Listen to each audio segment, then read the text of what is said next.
Olá, sejam bem-vindos e bem-vindas a mais um podcast oficial da Monkin, o de Galho em Galho. Eu sou Felipe, sou sócio e diretor criativo aqui na Monkin e hoje estou muito bem acompanhado nessa mesa pela Gabi. Gabi, dá uma palavrinha. Tudo bem, gente? Eu sou a Gabi, trabalho aqui na Monkin, eu sou redatora e roteirista, né? Muito bom. E a Gabi trouxe aqui para a mesa um professor dela para a gente conversar um pouquinho mais sobre roteiros publicitários, sobre essa jornada, que é uma jornada criativa. Então, eu acredito que tem muito a ver com você que está aí nos assistindo. É uma jornada criativa, desafiadora e que tem muitas dúvidas para quem está começando, né? Querendo ou não, dentro do mercado publicitário, a Monk ainda é um pouco nova, está querendo se arriscar para esse mercado. E a gente está aqui com o objetivo de trazer um pouco da história dessa pessoa para a mesa. Então, Edu, seja muito bem-vindo. Se apresenta para a galera de casa, conta um pouquinho quem é você. Vamos lá, essa difícil missão de falar quem somos nós, né? Obrigado, Felipe. Obrigado, Gabriela, pelo convite. Gabriele, né? Bom, acho que se for... Eu não gosto, apesar da publicidade trabalhar muito com conceito e definir as coisas de uma maneira simples, eu acho que o ser humano é bem mais complexo do que isso. Então, eu vou dizer que eu sou uma pessoa que estou aí pagando boletos, né? E quando tem que pagar muito boleto, eu sou redator. Quando não tem que pagar tanto boleto, aí eu escrevo literatura e coisas que vêm na minha cabeça. Sobre a sua carreira que você iniciou lá, Sim, eu tô no início da minha carreira como roteirista, sim. eu entrei aqui na Monkin como redatora, né, Fê? E daí agora eu trabalho junto com ele aqui Uhum. no ramo do audiovisual e é um novo mundo. Por mais que seja escrita, você contar uma história visual para uma pessoa é muito diferente do que você escrever. Na sua jornada lá atrás, qual que foram os principais desafios que você encontrou ao entrar nesse mercado? Acho que o principal desafio foi entrar nesse mercado, né? Porque você precisa o quê? Ganhar, ter uma chance. As pessoas têm que te dar uma chance. E aí entra o paradoxo do eu tenho que mostrar que eu sou bom antes mesmo de eu aprender aquilo que eu estou querendo aprender. Isso é o primeiro paradoxo que a gente tem que lidar, né? Uma contradição. Você precisa Eu tenho que aprender, mas tenho que mostrar que já sei alguma coisa ou que tenho potencial para entrar. E aí, quando eu comecei em criação, na verdade, eu nem sabia que existia uma coisa. Eu comecei em agência, em publicidade, eu não sabia nem que existia o portfólio. Então, eu bati na porta das agências e falei assim, tá, cadê seu portfólio? Eu falei assim, ó, não tem portfólio, não trabalho em lugar nenhum de criação, né? Não, mas você tem que criar um portfólio com peças. Aí me explicaram tudo isso. Você tem que criar para clientes, mesmo que de maneira imaginária. O que você faria?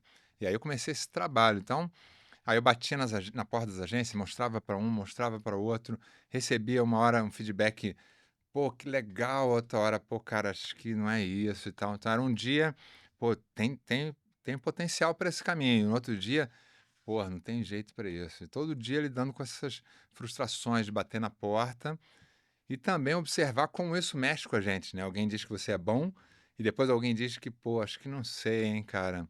Como isso influencia a gente? Como o julgamento e o veredito de outra pessoa, eu dizer que você tem potencial ou não, pode mudar completamente a nossa cabeça. Bom, entrar foi muito difícil. Aí eu fiz uma escola de criação na época que era anterior à Miami School, mas ela era uma escola muito legal, que era a Escola de Criação da SPM, lá no Rio. Fiz a primeira turma, que saiu um monte de gente legal ali, porque você passava um ano montando um portfólio e aprendendo um monte de coisas. Aí entrei, consegui entrar no primeiro estágio. Detalhe, essa jornada toda é para você num estágio não remunerado, né? Você tem que se provar para mostrar num estágio não remunerado. Então, eu consegui um primeiro estágio. Nesse primeiro estágio, era remunerado, numa agência que era meio de design e não tinha nenhum redator. Uma galera muito legal, eu trabalhei lá, foi assim, muito legal, mas eu era a pessoa que mais entendia de redação e eu não entendia bolufas, não sabia o que eu estava fazendo, né?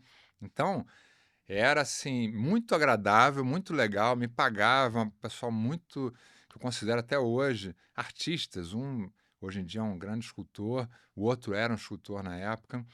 O Rodrigo Pedrosa é atualmente escultor, faz obras maravilhosas. O Danilo, que trabalhava com ele, e a agência se chamava Rodin, já tinha ali um princípio de escultura de ver.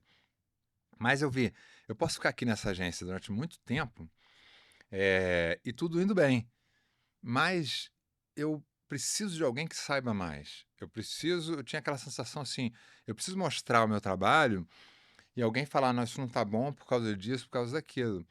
Aí eu fui bater na porta de algumas agências e consegui uma oportunidade, e aí fui indo, fiquei estagiando 2 anos, já atendendo clientes profissionalmente, inclusive atendi o maior cliente da época na agência, o maior cliente da agência na época, que era a NET, e ainda como estagiário, uma loucura. Eh, Aí a gente entra num território que é assim, existe um conhecimento que todo mundo está ali, que está na criação, e eles sabem esse conhecimento, compartilham de um critério criativo também, de saber o que que é um roteiro bom, o que que é uma ideia boa, mas isso não está escrito, não está materializado em lugar nenhum. Então, acho que o maior desafio é conseguir capturar esse invisível que está ali, tá na consciência desses profissionais de criação, de uma maneira que eles já aprenderam, mas não sabe exatamente te expressar, é assim e é assim. E também não tem tempo para te expressar, porque está todo mundo ferrado com seus projetos. Então, acho que capturar o que que é esse critério criativo, como é que eu chego nessa ideia, como é que eu sei se essa ideia é boa ou não, acho que foi e eu acho que continua sendo o maior desafio para todo mundo que está começando nessa profissão. Porque você fala assim, eu tive uma ideia, eu acho que é boa, eu acho que não é, mas tem um grupo de pessoas no mercado que considera aquilo bom. E esse grupo normalmente está sendo orientado pelos festivais de criação, de propaganda, de Cannes, de One Show, um monte de festivais. Você vai aprendendo, mas é muito difícil reconhecer a sua própria ideia, se ela é boa ou não, né? Então, não sei se eu respondi a pergunta, deu uma volta Sim. danada aí, mas foi um pouco isso. Acho que o desafio é entender isso. Primeiro entrar, depois aprender aquilo, né? Sim, ainda dentro dessas ideias que você falou, né? Quando a gente está começando e você tem uma ideia, essa ideia, até mais pra frente também, essa ideia é sua, né? E aí, eh, como que você valida essa ideia que é sua com outras pessoas, né? Porque, bom, às vezes você é a pessoa principal que precisa trazer as ideias, né? Como roteirista, como redator, muitas vezes é você que dá o start ali, né? Na comunicação que vai seguir depois. Eh, Como que você faz para conseguir fazer com que as suas ideias sejam validadas? Você tem algum tipo de estratégia, de pesquisa, de método que você desenvolveu, que você viu que dava certo? Ou, olha, eu fazia dessa forma, não dava certo. Eu comecei a fazer assim e deu. Tem algum caminho, assim, que dessa sua Para ser, trajetória você para ser aprovado sentiu? com o, vamos dizer assim, o diretor de criação, É, que é o seu, com o seu time sim. primeiro, assim, claro. Porque depois vai levar para o cliente, e o cliente tem as ressalvas deles, às vezes de mercado, de negócio, né? Mas criativamente, acho que dentro do time é onde surgem as maiores discussões, né? Sim, sim, com certeza. Eu acho que não tem uma fórmula, né? Porque cada um vem com um background, cada um tem uma coisa que acredita, que gosta mais. Apesar de haver essa coisa que eu falei, de um certo conhecimento que está em comum com vários profissionais, isso varia. Então, não tem uma fórmula, mas eu acho, eu comecei a trabalhar, eu até quando eu dou aula, ensino isso para os alunos, eu penso assim, num que eu chamo de método degradê. Eu penso que a gente tem que apresentar 3 tipos de ideias. Ideia que eu acho que o cliente quer, aquela que eu entendi que o cliente quer, que eu acho que é uma ideia que resolve o problema, não é muito ousada, dependendo do cliente, né? Tem clientes mais ousados, mas o cliente tende a ser mais conservador. Tem as ideias pro diretor de criação, que dependendo do diretor de criação, dependendo da história dele, tendem a ser ideias que ele quer aprovar com o cliente, são ideias sólidas, mas que ele quer que faça barulho, que seja visto, que seja comentado, né? Que sejam ideias com um grau de originalidade, que não seja aquele clichê. E aí tem aquela que eu acho que são as mais importantes, as ideias que a gente quer fazer.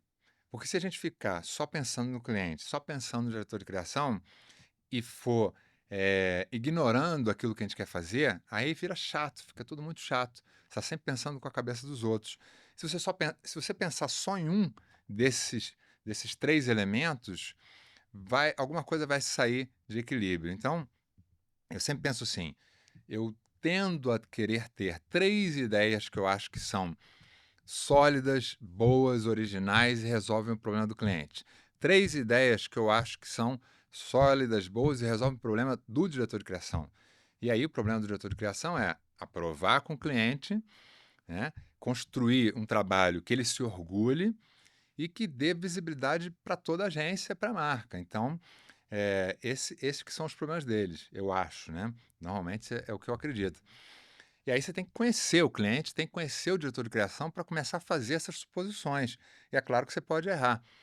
Mas tem esse terceiro que eu falei que eu acho que é fundamental, que é o que faz a gente continuar trabalhando, continuar se divertindo, não ficar chato demais, que é eu tenho que ter 3 ideias que eu goste muito. Se elas vão ser aprovadas, se não vão, com a possibilidade delas serem aprovadas, não me interessa.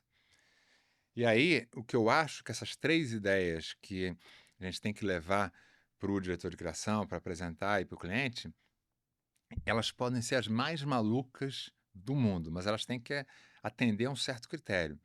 E esse critério é que o cliente olhe, se você vai levar essas suas ideias malucas, que você se divertiu, é que o cliente olhe e pense assim, você tem que ter certeza, ou pelo menos ter quase certeza, que ele vai ver aquela ideia e vai pensar, tá, isso resolve o meu problema, fala com o meu público-alvo, tá tudo certinho. Eu é que não tenho coragem de botar essa ideia na rua ainda, tá? E não você é um maluco e me trouxe uma coisa totalmente fora, sabe, do que eu pedi, porque senão aí o cliente não respeita, né, o que você está trazendo. Então, e normalmente a gente começa apresentando o trabalho por aquilo que a gente acha que o cliente vai querer. Porque aí você acalma o ambiente. Existe uma expectativa. O que será? Se você começa com a ideia mais maluca, pô, o cara trouxe essa maluquice, né? Agora, se você começa com a ideia que acalma, você está numa mesa lá com 20, 30 pessoas, às vezes o ambiente está um pouco tenso. Se apresenta uma ideia mais sólida, mais ali na mosca, ufa, já temos alguma coisa. E aí você pode começar a apresentar outras ideias mais ousadas. E eu acho que isso, eu acho que a gente tem que levar a ideia que a gente gosta, mas respeitando esses critérios, sabe? Nossa, muito massa. Boa dica, acho que esse do degradê é legal. A gente direto tem que criar ideias fora da caixa, que é o nosso propósito, na verdade, né? A gente sempre brinca que a gente quer ser diferente. E a gente se pegou em um determinado momento fazendo só essa ideia que resolve o problema do cliente. E para o cliente tá ótimo, né? Porque ele nunca tinha algo parecido com aquilo, então ele achou legal, muito bom, né? Deu feedback positivo e tudo certo. Mas a gente, como time criativo, a gente quer mais, né? A gente às vezes deixou essa ideia que a gente queria fazer, ou que é uma ideia criativa que, né, nem lá nem cá, Sim. poderia dar certo de canto, pelo tempo, por às vezes não ter um método desse. Sim. Não, e Então, já teve uma discussão aqui, eu e o Fefo, né, que várias vezes eu tô olhando pra ele, eu tava lembrando que o cliente solicitou, e daí eu falei assim: "Ah, Fefo, será que não é melhor fazer ali na segurança, fazer ali o que vai dar certo?" E ele que sempre, bate na tecla, fala: "Não, Gabi, a gente entende, a gente foi contratado pra isso, a gente tem autonomia e vamos defender o É. nosso argumento, vamos às vezes defender eu a erro nossa também. ideia." É. Não, mas acontece super, mas assim, a gente tem que defender a nossa ideia, porque senão vai ficar sempre naquele quadradinho, a gente nunca vai conseguir expandir, né, É. para algo diferente. Você fala muito também, já puxando um gancho aqui um pouquinho do curso dele, sobre verdade narrativa. E isso eu achei a coisa mais sensacional que eu já ouvi na minha vida, porque é muito legal quando a gente vê uma propaganda e a gente se identifica com uma mensagem subliminar que existe no Sim. do dia a dia, alguém retratou aquilo. E você fez muitas propagandas com isso, você fez muitos roteiros com isso. Você pode falar, assim, já engatando um pouquinho na sua carreira, como que assim, surgiu a ideia de você começar a falar sobre isso, e como que você pega uma coisa que acontece, assim, no dia a dia, mas que não é decretada, e você escreve isso para um roteiro e gera aquela identificação que é linda, assim, que a gente fala: "Caramba, é verdade isso." Esse sentimento é muito importante, né? Muito. A gente, eu acho que a gente tem que ter esse sentimento de verdade. Acho que a gente tem que estar em busca, mas isso não vai acontecer só na hora que você começa a criar. Eu acho que a gente, se tem um traço que eu acho que todo profissional de criação tem, não vou dizer que tem que ter, eu acho que já tem, é observar, né? Ser observador e prestar atenção. Então, a gente observa a si mesmo, né, o que a gente está sentindo e observa os outros, observa as situações. Você escuta a conversa dos outros, né? Tá no restaurante, escuta uma conversa. Eu tenho que até tentar me desconectar disso às vezes, porque é um aparelhinho que você liga E e é não difícil. desliga Você mais. tá aqui, daqui a pouco eu escuto uma conversa do lado, caramba, agora tem que saber o final dessa história, né? E esse ouvido, esse olhar, que é natural, é o olhar da curiosidade. A gente vai tentando conhecer as pessoas, entender, né, como as pessoas se comportam em certas situações. Esse tipo de verdade também está no cinema, tá nas séries, está em tudo. Eu acho que a gente vai registrando, vai vivendo, prestando atenção nas coisas, e na hora de criar, aí a gente tem que dar aquela parada e acessar esse lugar.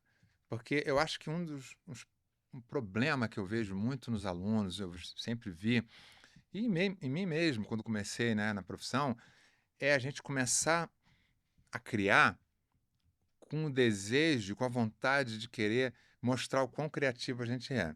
Então a gente quer, eu preciso criar uma coisa muito legal, eu quero criar uma coisa muito legal, já quer sair criando. E aí a gente acaba dando um passo além do que a gente deveria ter dado naquele momento, que eu acho que é pensar sobre a pessoa que está do outro lado, a pessoa que vai ver aquilo, a pessoa para quem aquela comunicação é direcionada, como é que ela, qual a relação que ela tem com aquele produto. Esquece um pouco, depois que você leu o briefing, estudou, tem que esquecer um pouco o que te falaram, porque aquilo tudo é uma visão um pouco plastificada, né? E a gente vai ficando um pouco preso nesses personagens, nessa forma de enxergar o consumidor, quando na verdade o consumidor não existe, né? Porque quando a gente fala do consumidor, a gente pensa o quê? Aquele cara que compra essa marca. É mais ou menos como os seguidores das redes sociais. Não existe o seguidor da rede social, porque o cara. Às vezes a gente pensa assim, pô, tem os seguidores. O cara não está te seguindo, o cara está fazendo a vida dele, ele apertou um botão de seguir e está seguindo a vida dele. Você passa de vez em quando por ele. Mas se a gente começa a olhar para aquilo como seguidor ou consumidor, a gente começa a ignorar uma coisa que é nós também somos os consumidores. Então, a gente começa a pensar demais na criação, no problema que a gente tem que resolver, naquele consumidor, naquela persona que criaram ali, quando a gente pode simplesmente dar um passo atrás e pensar, calma aí, e se fosse eu que estivesse vendo essa situação, eu tenho que ir lá comprar presunto, como é que eu compro presunto? O que eu faço quando eu chego lá, né? Esse conhecimento já está na gente. Muitas vezes você pode encher de pesquisa, mas a pesquisa vai sempre dar uma plastificada na situação. Agora, se a gente se coloca naquele lugar, a gente começa a entender. Calma aí. Não, esse cara não faz isso. Esse cara não compra essa marca por causa disso. O cara não tem essa relação toda com essa marca, né? Então, legal, ele pode gostar dessa marca, mas como é que ele vê de verdade? Se coloca no dia a dia dele, pagando boletos, com dor de cabeça, acabou de brigar com a namorada, esqueceu de comprar o presente da festa que ele vai agora, será que vai trabalhar no final de semana, será que ele vai viajar? E dentre isso tudo tem uma propaganda, tem a marca, tem a coisa que ele vai comprar. Então, a gente tem que focar nesse cara aqui, se colocar no lugar dele, e a gente começa a humanizar ele, e aí a gente começa a pensar depois nas coisas que são verdadeiras, que acontecem para ele e que de alguma forma podem estar conectadas com o ato do consumo e com a comunicação que a gente está falando para ele. Mas primeiro a pessoa, primeiro os comportamentos naturais. Então, ao invés de começar a criar, a gente tem que pensar e se colocar no lugar das pessoas. Quando a gente se coloca, aí a gente começa a ver as verdades, entendeu? E não só olhar, mergulhar mesmo. Calma aí, esse cara aqui vive isso e não vive, como é que é o problema dele? E investigando aquilo. E deixa a criação para um segundo momento. Porque aí você, quando chegar na criação, você já está nutrido dessas informações, dessas verdades. E, novamente, essa parte da verdade ela vai vir depois quando você começar a definir um conceito. Definir o que eu tenho que dizer. Agora eu criei um conceito. Agora deixa eu pensar aqui ao redor desse conceito, ao redor dessa coisa que eu quero comunicar, que verdades existem? Que coisas acontecem? E aí você tem que começar também a vomitar no papel, né? Não é uma ideia brilhante, é escrever, botar para fora, numa coisa quase catártica. Eu acho que assim, no curso que eu falo, a gente define, a gente tem que fazer um trabalho profundo para definir a bússola. O que tem que ser dito? É para lá que eu tenho que ir. Depois que você define a bússola, aí é hora de se perder, é hora de explorar, é hora de vomitar no papel e deixar aquilo tudo ali, porque às vezes você bota um monte de coisa que aparentemente não tem nada a ver. Se você sabe para onde está indo, se você tem uma bússola que está apontando para o norte, você vai encontrar uma coisa que vai virar outra coisa e que de repente você fala, calma, isso aqui se conecta com aquilo. Então acho que a gente tem que dar espaço para as verdades irem aparecendo e para a gente não ficar nessa ansiedade de criar logo alguma coisa, sabe? Porque a ansiedade de criar, ela vai bloqueando o tempo que as coisas aparecem para a gente também, sabe? Então, é um trabalho de estudo e de espaço.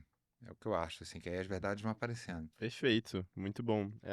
Eu me sinto bem contemplado por isso, assim, no lado ruim da coisa, porque às vezes eu acho que eu posso falar por mim, né?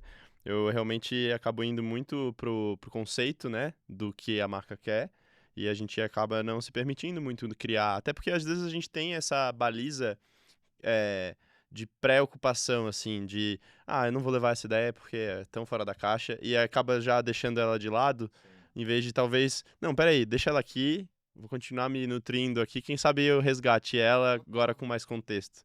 Então, muito legal. Você comentou sobre esse projeto que foi para fora, né, e tudo mais, que é de fora. é, E eu queria entender um pouco sobre curiosidades, assim mesmo, né? Todo mundo que é de fora enxerga o brasileiro como um povo muito criativo, né? Acho que grandes prêmios internacionais aí vêm do Brasil, né? Então é uma referência de criatividade, de uma publicidade leve, muitas vezes, até muito pelo contexto de povo que a gente tem aqui de cenário e tudo mais. Qual é a sua visão de diferença, assim, que você que trabalhou lá fora, que trabalha aqui também, entender essas diferentes caixinhas que você tem que trabalhar? Como que são essas condições lá fora? Esse criativo, ele já é mais apertado do que aqui? Lá te dão mais liberdade porque o mercado é mais maduro? Qual é a diferença que você tem visto, assim, de mercado fora do Brasil e para o Brasil? Eu acho que tem algumas nuances da sua pergunta aí, né? Eh, Quanto a ser mais criativo ou menos criativo, eu não partilho necessariamente dessa visão de que o brasileiro é mais criativo, aquele povo é mais assim. Eu acho que tem um pouco de a gente querer se ver dessa maneira e tem um pouco de que tipo de criatividade, como que a gente vai medir essa criatividade, né? Eh, eu acho difícil, não vou dizer que não é, mas acho difícil mensurar, então não. E acho que tem um pouco de estereótipo também.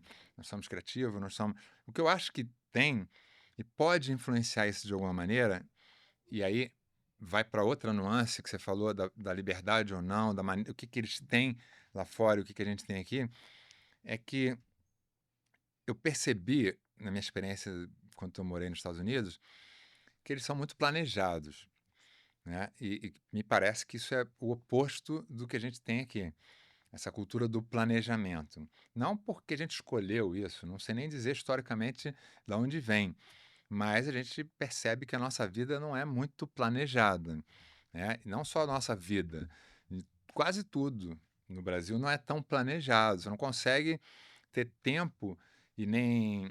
E tempo, principalmente, para falar assim: não, vamos fazer tal coisa, depois vamos fazer tal coisa. Em termos de comunicação, quando eu trabalhei aqui em multinacionais e tinha muito contato com as matrizes e com agências globais e participei de campanhas globais, o que eu percebi é, eles têm muito tempo lá para elaborar, pensar, e quando chega para a gente, já chega no sufoco do prazo para a gente resolver.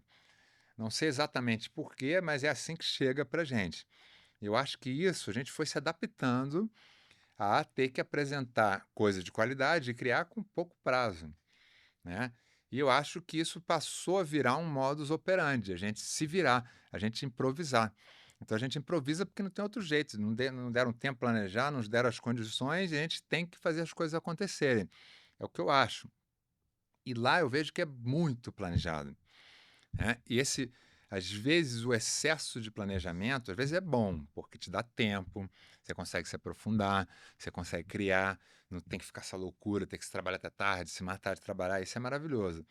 Mas, como efeito colateral, e não é uma crítica ao planejamento, eu acho que isso também enrijece um pouco a mentalidade, né? E eu percebi muito isso no dia a dia, fora do trabalho, no trabalho, que assim, é isso. Mas por que que não é isso? Se você disser que é uma coisa diferente, as pessoas entram num curto-circuito. Meu nome, por exemplo, não cabia na carteira de motorista americana, porque Eduardo Silveira de Bragança, lá eles normalmente tem 2 nomes. Então, eles ficavam pirados, como é que você tem 3 nomes, como é que não cabe? E aí, enfim, esse é o tipo de coisa que dá um curto-circuito. Agora, atualmente, né, venho trabalhando com clientes americanos, o que eu percebo é assim, se eu apresento, eles querem ver, o que eles chamam lá de ad lib, querem ver uma coisa que é um conceito com uma execução visual que não é exatamente um anúncio, mas dá um cheiro do que você está pensando. Se eu levo, às vezes, uma execução mais a fundo, um filme já pronto e tal, com o conceito e com o que eles pediram, dá um curto-circuito na cabeça. Eu tenho que levar o que eles pediram. Se eu me aprofundo demais, eles têm dificuldade porque não é naquele momento e não é isso que eles querem. Mesmo que seja bom, mesmo que seja que a comunicação vá para esse caminho, é demais e nessa fase não é, isso atrapalha eles. Então eu tenho que voltar. Agora, aqui no Brasil, nas agências, você chega e apresenta um conceito e um filme e um não sei o que, lá, ótimo, maravilha, está tudo resolvido. Então, isso é bem visto, né? Então, agora, criativamente, tem muita gente muito criativa, acho que em todos os lugares do mundo, e não criativa também. Se é que é possível dizer o que é criativo e o que não é, né? É Uma uma coisa certa que eu percebo convenção. muito de diferença, complementando o que você falou, é que o Brasil segue muita tendência. E eu vejo que os Estados Unidos não seguem tanto, tanto como publicidade quanto para, né, para roteiro. Então, por exemplo, você falou que eles são muito bem planejados. Por exemplo, veio o filme da Barbie aqui pro Brasil. O Brasil parou e virou Sim, Barbie. Tudo era propaganda sim, da Barbie, era collab de marca, tudo. sim, Aí agora tá vindo o filme do Wicked também. Tudo tá virando Wicked. Então, a gente vai acompanhando muito essas tendências justamente por tudo ser meio que de última hora. A sim, gente tem o tempo, né? A gente tem esse gap sim, para fazer isso. E as marcas aqui têm muito um social listening muito bom. sim, Então, ela tem time para acompanhar o que tá bombando nas redes sociais, o que tá fazendo sucesso, o sim, que o público gosta, para produzir realmente para, né, gerar identificação. sim, Eu não vejo isso nos Estados Unidos, porque é justamente o que você falou. Como eles são muito planejados, é tipo, não dá para fazer isso, mas a gente já tem isso daqui. sim. Então, é uma coisa que nesse sentido, eu acho que o Brasil é mais legal, Faz mas assim, sentido. mas é legal também ter um planejamento Eu bem acho que o ideal seria juntar as duas coisas, né? sim, Um bom planejamento e tempo para se adaptar. Não é que eles também não se adaptem, mas tem menos adaptabilidade comparado ao com brasileiro. ao brasileiro, né? Tudo é uma questão de ponto de referência. Na nossa referência, a gente sente isso. E uma outra coisa que eu acho que tem a ver, falando de criatividade, que é uma outra nuance da sua pergunta ali, é que eu acho assim, a questão de ser careta ou não na comunicação também tem muito a ver, no caso deles, eles já estão expostos a séries e filmes, muito doidas. A comunicação, perdão, a comunicação deles, o que eles assistem, os desenhos, as séries, é muito mais louco do que a nossa média. Então, é mais fácil os clientes deles compreenderem que o público já está acostumado com uma comunicação mais solta, mais doida, eu acho, do que aqui. Aqui muita gente, muitos clientes que eu já ouvi milhões de vezes, era assim, não, maravilhoso isso aí, aquela ideia maluca que eu levei, tal, mas meu o consumidor lá não vai entender, não está pronto, a minha marca não está pronta para isso ainda. Uhum. E eu não tenho certeza se tal, não. Eu acho que há um pensamento sempre assim de diminuir um pouco o que as pessoas vão entender. Se tem uma coisa que eu aprendi no Cartoon, e isso influenciava muito a nossa criação, eles tinham uma coisa que eles falavam em inglês assim, kids get it, que é as crianças vão entender, não precisa infantilizar, não seja boboca, sabe? Vai lá, faz, que a criança entende muito mais do que você acha que ela vai entender. Eu acho que isso de comunicação em geral, é claro, se a gente não fizer uma coisa hermética, que é muito fechada, a gente não deve subestimar a inteligência do que as pessoas não vão entender. Se a gente entende, por que o outro não vai entender, Perfeito. Eu né? gosto muito dessa visão onde a gente olha para um texto, para um conceito, para um roteiro e fala: tá, vou mastigar menos. Porque aqui tá tão mastigado que eu tô quase que chamando o leitor de burro pela culatra, Sim, assim, sabe? Então, cara, dá menos informação, vamos retratar isso aqui que a gente colocou na narração como uma cena, vamos retratar isso daqui como um cenário Vamos trazer o contexto de uma outra maneira, né? Que é aquela clássica, o cara tá ansioso e tá batendo pé, né? Não preciso falar que ele tá ansioso. Sim. Eu mostro. Então, acho muito bom essa visão. E quando você traz sobre o Kids Get It, é muito isso, né? Porque a criança ela não tem viés do que ela vai entender, do que ela simplesmente assistiu, achou divertido. Uma criança achou divertido, a outra achou legal, o Sim. monstrinho que falou, É. o outro isso, outro aquilo. E é um pouco mais velho, talvez não entendeu o contexto todo, né? Acho Sim, que total. É só não ser hermético. agora, nessa pergunta, ainda nesse contexto, como que eu posso fazer, ou se você já enfrentou nessa sua, em vez de me dar uma dica, mas compartilhar talvez uma história, onde você teve que, não insistir, porque no fim a palavra final é do cliente, mas que você sentiu que você precisava talvez dar uma provocada maior, ou que você queria que a sua ideia fosse levada adiante, ou a ideia do seu time fosse levada adiante, para um cliente ou para uma marca que tem esse medo de se posicionar de forma diferente. Você chegou a enfrentar alguma situação dessa onde vocês usaram alguma estratégia, entregaram alguma coisa para conseguir elucidar na cabeça do cliente aquilo que vocês queriam propor? Eu acho que isso sempre acontece, né? Sempre acontece. O cliente tá, não sei, mas será? E o papel da agência, né? Não é convencer, mas é transmitir segurança. Pô, vai que isso aqui vai dar certo e tal. Mas eu acho que hoje em dia isso talvez esteja menos presente, não sei, tem muita pesquisa. Então, se leva muito as grandes marcas e tal, se leva muito para pesquisa de grupo e tal, que eu acho que é uma coisa que acaba atrapalhando, né? Isso você é quase uma pasteurização da coisa. Você vai passando por processos e acontece uma coisa assim, tá? Você entendeu? O que que você entendeu? A gente racionaliza tanto que até dizem aquela história, né? Se você pega, imagina que você pegasse um focus group, um pessoal lá para fazer uma pesquisa e botasse o, o filme do Batman, você botasse coisas do cinema, as pessoas não sabem ainda o que elas vão gostar. Agora, se você tenta achar problema e bota as pessoas ali para tentar achar problema ou para racionalizar demais, é possível matar qualquer ideia, né? Então, a pesquisa de opinião, em certo ponto, é importante. Saber o que que sentiu, o que que achou, mas com alguém por trás disso, colocando um pouco de bom senso, de sensibilidade, que eu acho que está faltando na comunicação. Que não é tudo métrica, não existe métrica, não dá para mensurar tudo. Você precisa ter o toque humano, a sensibilidade humana para entender, não, vamos, isso aqui é legal, pessoal, porque a pessoa fala: "Ah, não sei, aquele cara ali tem uma cara que não me passou confiança", o outro você começa a achar pelo em ovo, né. Então, eu acho que, eh, perdi um pouco o fio da meada do que você me Não, perguntou. mas você respondeu sobre não convencer, mas como que eu consigo argumentar aquela ideia para que a tomada de decisão seja direcionada para o criativo, né, para o diferente. Mas você trouxe que as pesquisas ajudam, né, ajudam, não determinam, porque tem que ter um pouco do toque de Mas sensibilidade. Acho que é uma boa a questão de pesquisa mesmo, porque a gente traz no nosso dia a dia as pesquisas muito para o desenvolvimento interno daquele conceito, para chegar na bússola que você falou, mas na hora de argumentar, acaba indo só a ideia, né, acaba indo só o conceito. Então, levar um pouquinho dessa pesquisa também acho que sim, funciona mas tem para uma esse caminho. coisa que eu acho, assim, durante a apresentação e na conversa, tem uma coisa que é a relação de confiança entre a agência, entre o cliente e o criativo, o roteirista. Isso eu acho que é o maior fator aprovador.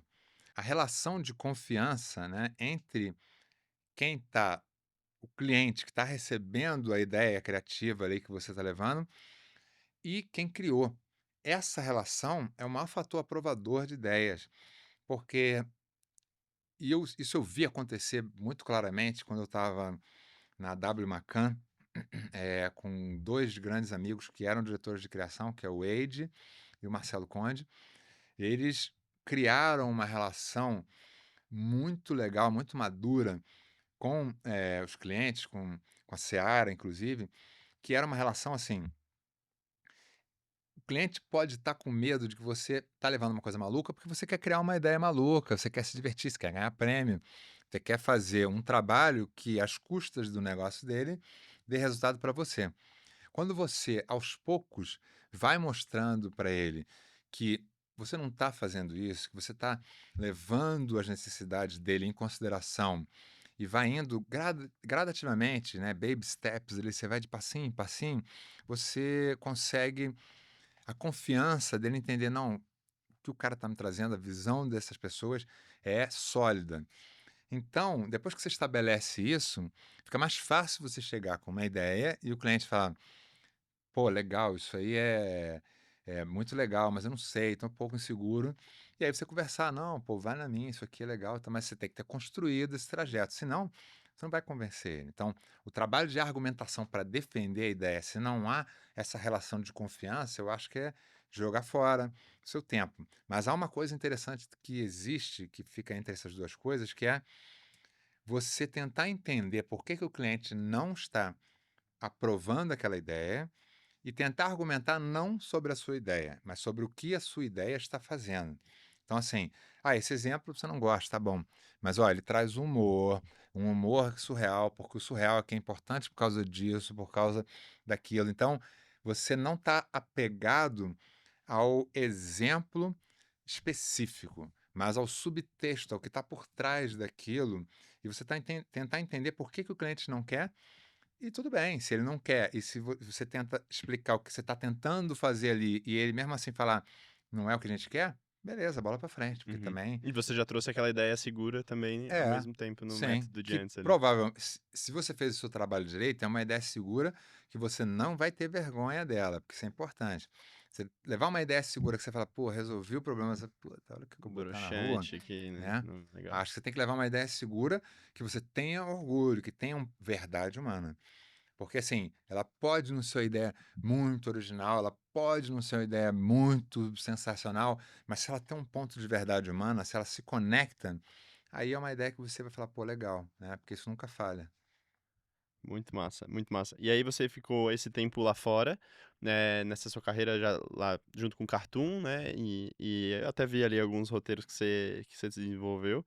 E aí você veio para o Brasil e num outro contexto de vida, você já tinha... Você ficou quanto tempo lá fora? Fiquei 3 anos e meio. Ah, 3 anos e meio. E 3 anos e meio de trabalho intenso, né? De trabalho não tão intenso, Não? porque lá é menos intenso, Ah, é isso. mas de um aprendizado intenso, Legal. porque eu, eu era que redator de agência, então eu fazia, escrevia e tinha tudo para acontecer sem que eu tivesse que botar a mão na massa. Lá eu me tornei redator produtor, que é um cargo que eles têm na Writer Producer. Então eu pegava o briefing, Você era a primeira pessoa a pegar o briefing? pegava o briefing, só que eu estava dentro do cliente já, né? Então assim, eu pegava o briefing junto com outros profissionais que são clientes também. Mas eu pegava o briefing e ia acompanhando aquele produto, aquela peça, até entregar, na época era fita, até entregar a fita para botar no ar e pronto. Ou seja, eu acompanhava todas as fases e cuidava de todas as fases. Então, eu tinha que fazer as planilhas, ver as coisas. Isso foi a parte mais difícil para mim, me deixar de ser criativo para passar a executar coisas, me planejar e cálculos, data, quanto de grana tem de verba, contratar produtora. E aí, mas também foi um passo de muito aprendizado, porque eu também tive muito contato com edição, com sonorização, eu via as coisas que eu estava criando, chegando lá na frente na fase de edição, calma aí, aquilo que eu pensei agora está dando errado aqui, e agora? Então eu fui desenvolvendo uma visão, né, lidando com meus próprios erros, porque eu mesmo tinha que executar e agora entortar para fazer eles funcionarem, eu fui desenvolvendo uma visão de como vai ficar lá na ilha, como vai ficar com som, como vai ficar tudo isso. Mas eu te interrompi, você ia fazer uma outra pergunta. Não, eu acho que você trouxe um ponto legal, porque até um insight. Você falou que lá fora é muito planejado, aqui no Brasil não é tanto. E você comentou que uma dificuldade, não uma dificuldade, mas o desafio que você teve foi de fato deixar de ser criativo para começar a ser mais um planejamento ali, né, do projeto. Vindo para o Brasil, você de novo voltou a enfrentar a realidade daqui, que é uma falta de planejamento. O que que você trouxe desse planejamento para o dia a dia de uma criação aqui no nosso país? Tipo, dessa organização, né? Não diria que aqui tem falta de planejamento, Isso. mas é menos planejado. Acho que o tempo é. E você faz mais coisas, né? Como você É, disse, lá você era um papel, né? Em vez de fazer várias coisas, aqui a gente acaba tendo que fazer é, mais papéis, né? sim. Eu vejo assim. Lá eu também eu era criativo e produtor, né, tinha um departamento de produção que produzia, mas eu era responsável por um monte de coisas ali, e criava, tomava todas as decisões criativas. Aqui, quando eu voltei, esse choque, né, você fala de estar com uma coisa planejada para um prazo, não foi tão choque, porque eu já tinha vindo num mercado, né, trabalhei quase 10 anos em agências de pequenas a grandes, lidando com todos os prazos péssimos do mundo, com todos os briefing péssimos do mundo. Então, assim, estava acostumado, não era uma grande novidade. Claro que você tem um tempinho ali de se acostumar com a velocidade da esteira que está correndo mais rápido que você, mas rapidamente eu me acostumei. Mas eu trouxe uma coisa que eu acho que foi, digamos assim, foi uma nova maneira de trabalhar dentro de uma agência de publicidade, diferente da que eu tinha trabalhado antes de sair. Porque antes de sair para o Cartoon, eu estava na Ogilvy. Depois eu voltei para a Havas. A maneira que eu cheguei nova, assim, o jeito que eu estava, é me permitindo mais, sendo menos crítico comigo, deixando fluir. Eu acho que o Cartoon, as minhas experiências lá me trouxeram mais isso. Deixa fluir e vai rolar, entendeu? E vai ser divertido, tem que ser divertido. Eu tinha que ter essa. Se não fosse divertido, isso acabava comigo. Não que estou vendendo a ideia de que é divertido sempre, não. Na verdade, eu estou até me expressando um pouquinho exagerado. Eu acho assim, tem que ser um pouquinho divertido, né? Tem que ser um pouquinho, porque se não for, aí, pelo amor de Deus, não dá para aguentar aquela doideira toda, né? É, aqui o lema da Monkin é qualidade e diversão, né, então a gente sempre tenta colocar o divertimento em tudo que a gente faz.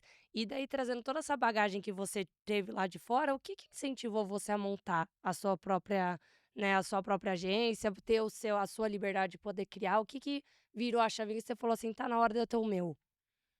Não foi exatamente. Quer dizer, foi e não foi. Bom, o Cartoon passou por uma reestruturação lá, juntou Discovery com coisas, e aí acabou o departamento de criação, porque eu tive duas encarnações, assim, eu gosto de falar, né? Minha primeira encarnação no Cartoon foi nos Estados Unidos, criando para a América Latina. Minha segunda encarnação no Cartoon foi anos depois, é, acho que 7 anos depois que eu saí do Cartoon, eu voltei para o Cartoon agora no Brasil. Aí muito mais ligado a conteúdo, e que foi uma experiência muito mais legal, porque antes lá eu fazia algumas coisinhas de conteúdo, mas era a promoção do material, das séries do Cartoon. Nessa segunda encarnação, eu fazia isso também, mas muito menos, porque todo o ecossistema ali de divulgação e tal já tinha mudado.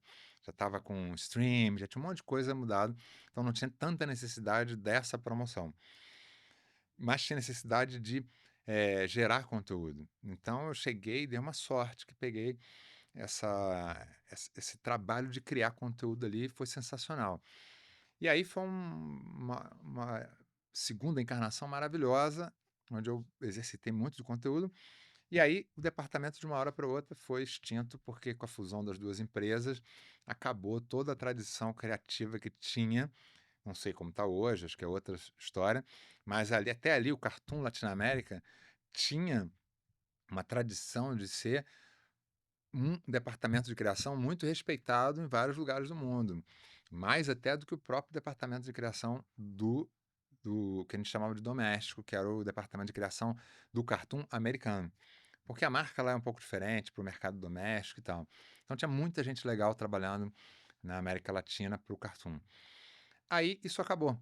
E quando acabou, eu falei, agora eu não quero, nesse momento eu não quero ir para agência, e eu não quero para outra TV, porque eu já tinha ido para uma outra TV, e não foi uma experiência tão boa. E eu falei, não é TV que eu gostava era do Cartoon, entendeu? Que era uma outra cultura, que era muito legal. E aí, quando isso acabou, eu falei, bom, agora eu comecei a olhar o que que eu faço, qual é o meu próximo passo. Como eu tenho 10 anos de publicidade, 10 anos promovendo entretenimento, eu acho que eu tenho aqui uma coisa única que eu posso oferecer. Aí montei, né, o estúdio Lunatic, para até entendendo que com esses desligamentos que estavam acontecendo em todos os canais de TV e tal, que haveria um espaço para isso. E comecei, fiz alguns trabalhos, fiz um trabalho para Audible, fiz os outros alguns trabalhinhos, e ainda existe. Mas hoje a publicidade me puxou de novo, só que agora num esquema mais interessante. Eu faço parte de um grupo de freelancer que trabalha meio fixo para uma agência lá de Nova York, FCB Nova York, e vai pintando os trabalhos, entro com algumas pessoas que eu já tinha trabalhado, que estão lá, outras estão aqui. Então é uma experiência muito legal. Então foi essa coisa não foi vou empreender. Até porque quando eu fiz o Lunatic, o estúdio, eu me juntei com a minha esposa, que é também produtora, an- anos de profissão, anos de produção em grandes agências, e ela foi assistente de direção, que é o braço direito do diretor, durante 10 anos. Então eu falei assim, vamos juntar e vamos oferecer o que a gente tem aqui: produção, criação, entretenimento. E a gente ofereceu isso. Quando eu fiz, na época, as relações públicas, assim, fui, né, divulgar, eu falei assim, a gente é uma empresa que não quer crescer. Foi até eu falei assim, por quê? Porque realmente eu não queria crescer, me tornar lá e crescer, e aquilo começar a sacrificar o meu estilo de vida, que foi o que eu aprendi no Cartoon. Lá a gente tinha qualidade de vida, criava coisa boa e dava para viver a vida. Então eu não queria essa loucura de ser sugado pelo trabalho em prol de me realizar numa coisa que depois, lá na frente, vai ser feliz. Acho que isso é uma lorotinha que sabe, a gente vende, a gente compra, e eu acho que a gente tem que evitar isso, comprar essa ideia de que depois eu vou fazer, depois vai ser legal. E aí, foi essa ideia, vamos fazer o nosso negócio. A publicidade voltou, mas voltou de um outro jeito. Voltou de um jeito mais interessante, porque freelance você entra, faz e sai, Uhum. né? Hoje esse é o modelo que funciona para mim, melhor do que ficar no lugar e tal, ali, eu não consigo mais. Agora, nesse sentido, tô aí igual a galera mais jovem, eu quero a liberdade, né? Uhum. Boa, legal demais. Empreender de qualquer forma é sempre um desafio, né? Então, você que estava trabalhando em outros lugares teve que também agora tomar as decisões do negócio, né? E, e acho que é muito legal, assim, parabéns por ter tomado essa iniciativa, porque sair de um espaço. Não foi uma escolha, né? Como você comentou, mas é legal você ter tomado essa decisão de criar algo para você, para se encontrar agora como um freelancer, não tá nem empreendendo, Sim. né? Tá empreendendo para si, né? Sim. É um E empreendimento. aí, acabei aprendendo com o Big Creative, que é o curso, porque aí, Sim. ali é uma coisa que eu acho que, das coisas que eu faço profissionalmente, né, é a coisa que mais eu acho bacana, porque aquilo ali eu tô levando conhecimento que é difícil, um conhecimento que eu gostaria.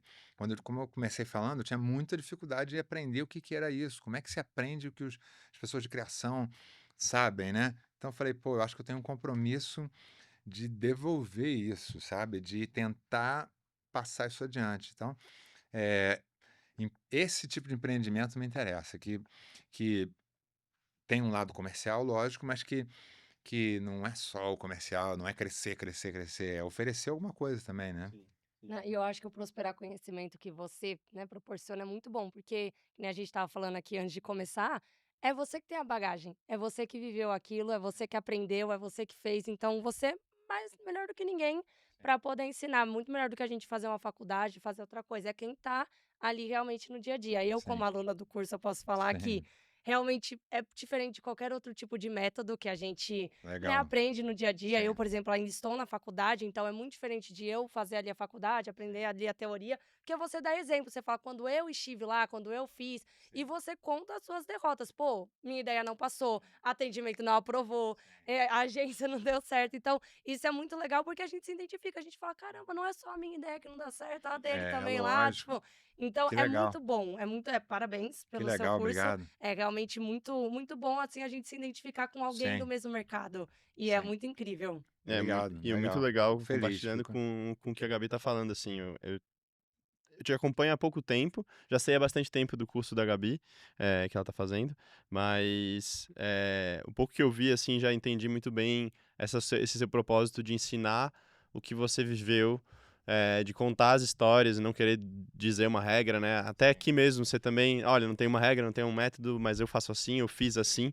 Acho que é uma forma muito legal de ensinar e eu acredito muito, que é uma forma leve. A gente promove isso nos nossos conteúdos, tenta promover isso de forma leve, passar uma informação e um conteúdo. Bom, a gente está chegando no final aqui do nosso papo, acho que foi muito legal, eu aprendi muito, tem muita pergunta para fazer ao Nossa, se longo deixasse. amadurecer aqui o nosso papo. Próxima vez que eu já for criar algo, que a Gabi for criar algo, com certeza essa nossa conversa vai vir à tona. Então, muito obrigado por ter topado. Tem uma pergunta final, porque a gente tem trabalhado muito com isso, na mão que a gente usa muito essas ferramentas, e eu sei um pouco da sua opinião sobre elas, porque eu já vi que você fez um conteúdo sobre isso não faz muito tempo, mas a gente está num momento de tecnologia no mundo que tem muita gente com medo, né, das tecnologias, principalmente IA generativa, de ocupar o lugar do criativo, né? Qual que é a tua visão sobre isso?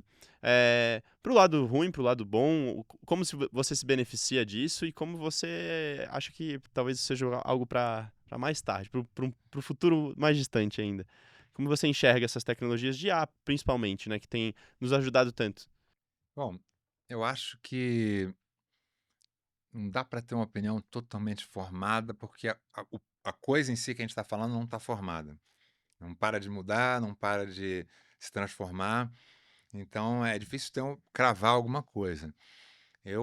Até mesmo o que eu escrevi ali, eu continuo acreditando, né? Porque eu acho que a inteligência artificial, ela, pelo menos a que a gente conhece, né? E que eu consigo, com a minha capacidade de projetar o que pode vir, eu acho difícil ela substituir, porque é difícil que ela consiga viver as experiências humanas. Experiências humanas que não são só conhecimento, né? São experiências humanas que são sensações, são coisas que a gente vai entendendo o mundo pelo toque, pelo Pela identificação. sentimento, pela identificação, por um olhar, por um monte de coisas que a IA não vai conseguir fazer. Então, ela pode tentar compensar isso, mas ela não vai entender qual é a dor que eu sinto no dedo mindinho quando eu dou uma topada na quina da mesa e que eu dou sempre essa mesma topada. E ela pode até entender, talvez, depois de estudar muito, depois de compilar os dados, o que é essa dor, ou pelo menos conseguir fingir que entende. Mas ela não vai entender a segunda, a terceira e a quarta camada do que eu sinto além da dor, de eu ficar com raiva de mim mesmo, de ter dado sempre esse chute, de eu cair no chão, depois levantar e pensar: quebrei, quebrei, não quebrei, quebrei. Não quebrei. E toda essa complexidade que a gente porque isso não é só conhecimento, isso é experiências sensoriais internas, inconsciente, um monte de coisa. Isso Então, não está no banco de dados, não né? está no banco de dados e não vai estar nunca, né. Então eu acho que, para ela conseguir criar esse tipo de verdade que a gente estava falando, que tem que estar nos filmes, aquela coisa que não está dita, mas que a gente captura e coloca num filme, ela não tem condições de fazer isso. Ela só tem condições de capturar aquilo que está já escrito, que está materializado, não a coisa que está no ar. E eu acho difícil que ela venha a ter essa capacidade. Então isso limita ela. Também existe uma coisa assim, o que ela torna padrão, isso é normal em toda a comunicação. Tudo que vira padrão perde um pouco o valor, né. Então, na comunicação, você tem uma comunicação, uma propaganda maravilhosa, aí vem outra, faz mais ou menos parecido, faz mais ou menos parecido, música, a mesma coisa, vira clichê. Quando vira clichê, é legal, continua funcionando ali, vai ter mercado para aquilo, mas perdeu aquele: "Caramba, que é isso? Isso é novo". Uhum. E o que eu vejo que a inteligência artificial trabalha hoje é a média das coisas. Então você pega a média das coisas, sem essa compreensão profunda das experiências sensoriais, emocionais e tal, e compara com alguém que está capturando coisas no ar, de outros humanos, e que está saindo do padrão da média das coisas. Então isso sempre vai ser melhor, na minha opinião. Agora, não querendo dizer que ela não possa substituir. Depende muito de quem está contratando aquilo e para quê e qual o nível de expectativa de produto final você tem. Se você pega aí aquela agência, aquele cliente que está a fim de fazer uma porcariazinha igual a todas as outras porcariazinhas que estão aí passando na TV, você vai substituir. Porque para fazer a mesma porcaria, a inteligência vai fazer. O clichê está aí. Ela vai lá, reembala o clichê e faz. Agora, quando você quiser tocar realmente um ser humano, não quero dizer se a inteligência vai conseguir tocar ou não vai, mas eu acho que ela tem um limite. E quando você quiser realmente tocar, trazer algo novo, algo que não está na média, aí você vai precisar contar com a sensibilidade humana, né? Então, eu acho que é uma ferramenta. Eu estou pincelando aqui, mas não sei exatamente se você tem alguma outra questão mais específica em relação a ela, assim, se ela vai substituir, se não vai. Não, eu trouxe a pergunta mais para entender se você faz uso e se e essa sua opinião que você comentou já sobre substituição, sobre aonde substitui, aonde não. É, eu faço uso e eu acho, só acho que tem uma coisa ali que é muito fácil a gente se enganar, que é assim, eu faço uso, eu muitas vezes coloco ali um pouco do problema que eu estou tentando resolver, ou que eu estou tentando entender, eh, sem revelar o cliente, sem revelar as coisas, mas eu vou tentando entender aquele mercado, o que está acontecendo. E depois eu conto, mais ou menos em linhas gerais, a ideia que eu estou tentando, para ter uma visão que eu não tenho, uma visão de fora. Mas eu tenho ciência que existe uma coisa ali que é uma confirmação de viés. Ela está trazendo sempre algo para levemente tender a concordar com o que você está fazendo. E aí você começa a criar uma bolha de você com ela que quer concordar com você ou não quer discordar totalmente. Ela fala assim, eu costumo dizer, tá, dá uma nota para isso aqui e ranqueia para mim essa ideia, às vezes de acordo com esse objetivo. E ela dá. Mas aí, nada nunca está abaixo de 7, entendeu? Nada está muito. E, e se você traz um argumento que nem é tão sólido, ela muda de opinião rapidamente para concordar com você. Sim. Então é muito fácil viver no auto-engano ali de que, sabe, ela não dá esse olhar crítico. Eu acho que é legal perguntar, é legal olhar, desde que você tenha um olhar crítico e que você vá consultar fora dali. Então ela pode ser hoje um agilizador em determinados aspectos, desde que você saiba que ela está confirmando o viés, ela quer te agradar, ela quer te elogiar, e ela não vai dizer que não sabe uma coisa, o que é um grande problema. Ela nunca diz, pelo menos até hoje eu nunca vi, não sei tal coisa. E muitas vezes ela não sabe. Aí ela dá uma volta, enrola Sim. aqui, e você de repente está pegando uma informação errada. Então acho que a gente tem que ter muito cuidado, mas acho válido usar porque é uma ferramenta, Sim. né? É legal, a próxima versão do ChatGPT, pelo que eu entendi, ela vai te dar também um pouco do histórico do raciocínio, entre aspas, Sim, esse raciocínio generativo que a sim, IA deu.